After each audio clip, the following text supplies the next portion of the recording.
नमस्कार, आप देख रहे हैं सी न्यूज भारत। मैं हूं आपके साथ स्नेहा सिंह। वक्त हो गया है न्यूज आवर का।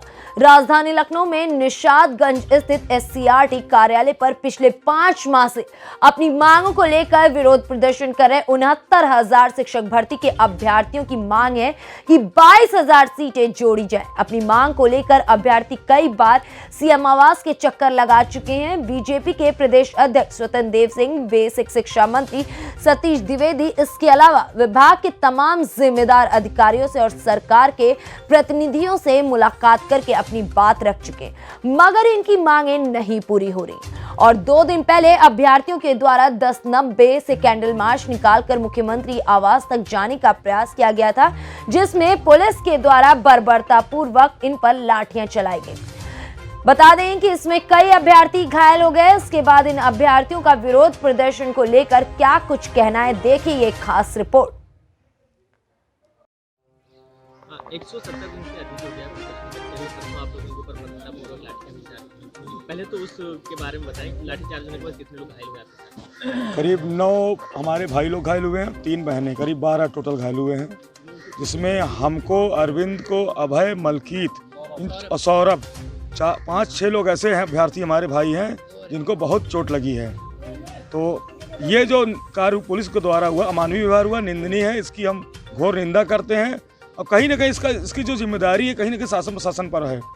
बताइए, हम कैंडल मार्च लेकर कर रहे हैं शांतिपूर्ण ढंग से। हमारा उद्देश्य था कि मुख्यमंत्री तक अपनी बातों को शांतिपूर्ण ढंग से पहुंचाएं।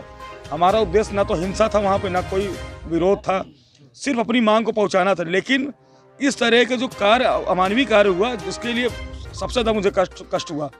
आप बताइए, कैंडल मार्च में क्या लाठी चार्ज होती कभी? हम अपनी लीगल और न्यायिक मांग के लिए लड़ रहे हैं, आपको पता ही है। हमारा उद्देश्य सिर्फ कि 1,37,000 के जो भी पद बचे हों, वो चाहे 22,000 हो, चाहे 26,0000 हो, उसको 69,000 में जोड़ा जाए, योग्य अभ्यर्थियों के साथ न्याय किया जाए। प्रशासन के इस तरीके के दबाव से क्या प्रदर्शन खत्म कराना चाहिए? प्रशासन का जो रवैया है उससे तो लगता है कि हम लोग धरना अपना समाप्त कर दे, लेकिन हम अपना धरना समाप्त नहीं करेंगे। चाहे जितनी लाठी मार दें, गोली मार दें मुझे, मैं मर जाऊंगा, चाहे मुझे फांसी दे दें। यहाँ तक प्रशासन ने मुझे जेल तक भेज दिया। 9 दिन हम लोग जेल रहे, 61 अभ्यर्थी, मैं स्वयं जेल गया। मैं अपनी हिम्मत या धैर्य तो कभी नहीं तोड़ूंगा और साथ में अपने भाई बहन की भी धैर्य बना के रखूंगा।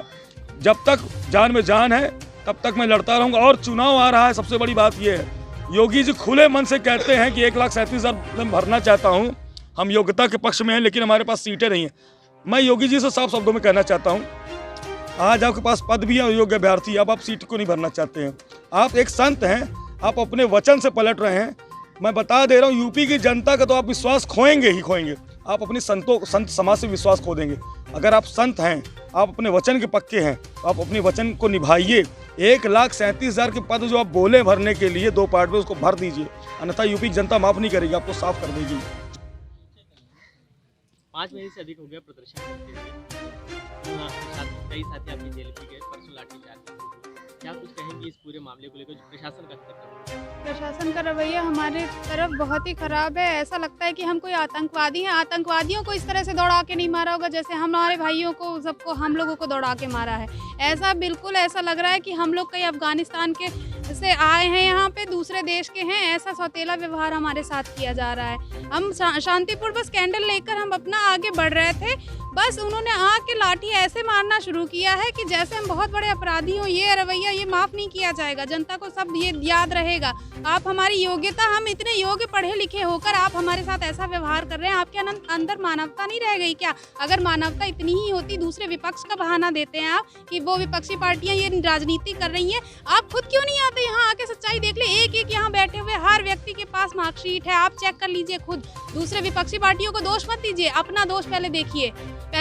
आके यहाँ ये सच क्या है, गलत क्या है। चुनाव भी करीब है जी, प्रदर्शन कर रही हैं आप लोग, मांगे पूरी नहीं हुई तो क्या लगता है कि चुनाव से पहले अगर नहीं पूरी होगी, इस तरीके से बीजेपी का आप लोग या मौजूदा सरकार का सपोर्ट? बीजेपी का बिल्कुल सपोर्ट नहीं होगा। सारी सरकारें हमने देखी है, हर सरकार को देख लिया है। बीजेपी पे बड़ा विश्वास था, बड़ा विश्वास देके हम इनको पूर्ण बहुमत से यहाँ पे लेकर आए थे। अगर ये हमारा नहीं साथ देंगी तो फिर हमारा नोटा दबेगा, बस और कोई नहीं। सारी पार्टियों को देख चुके हैं। मैं अपना व्यक्तिगत राय दे रही हूँ कि मैं तो नोटा ही दबाऊंगी।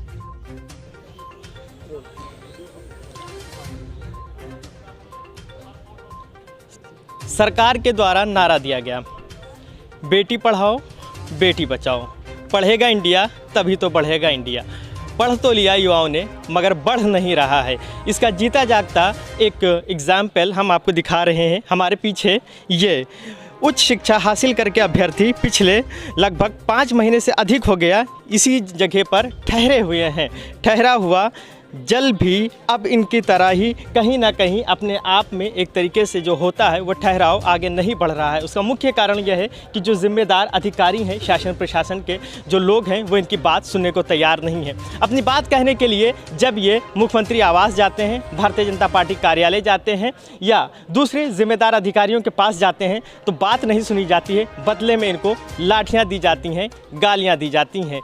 ऐसे में एक सवाल खड़ा होता है कि जिनके कंधों पर युवाओं के भविष्य की जिम्मेदारी है, वो उनकी अपनी जिम्मेदारियों को ना निभाकर, उनके भविष्य को उज्जवल ना बनाकर, बल्कि उनको लाठी और डंडे दे रहे हैं। एक सवाल खड़ा होता है कि लोकतंत्र में प्रदर्शन करना कैसा है, तो लोग कहेंगे लोकतंत्र में प्रदर्शन करना ये लोकतंत्र की जान है। मगर जब उन्हीं प्रदर्शनकारियों पर शासन प्रशासन के द्वारा लाठी और डंडे चले, महिलाओं को जिनकी सुरक्षा की बात कही जाए, जब वो अपना हक मांगे तो उनके हाथ पैर तोड़ दिए जाएं उस प्रदर्शन में। ऐसे में एक बड़ा सवाल सरकार के ऊपर खड़ा होता है और प्रशासन शासन के अधिकारियों के ऊपर खड़ा होता है, जिन्होंने इस बर्बरतापूर्वक तरीके से लाठियाँ चार्ज किया, जिसमें कई अभ्यर्थी घायल हो गए। अब देखने वाली बात ये काफ़ी अहम होगी कि शासन प्रशासन के इस रवैये के बाद क्या ये प्रदर्शन खत्म होता है या इनके मांगे पूरी होती हैं। कैमरा पर्सन अपूर्व के साथ फरीदुल हसन, सी न्यूज़, लखनऊ।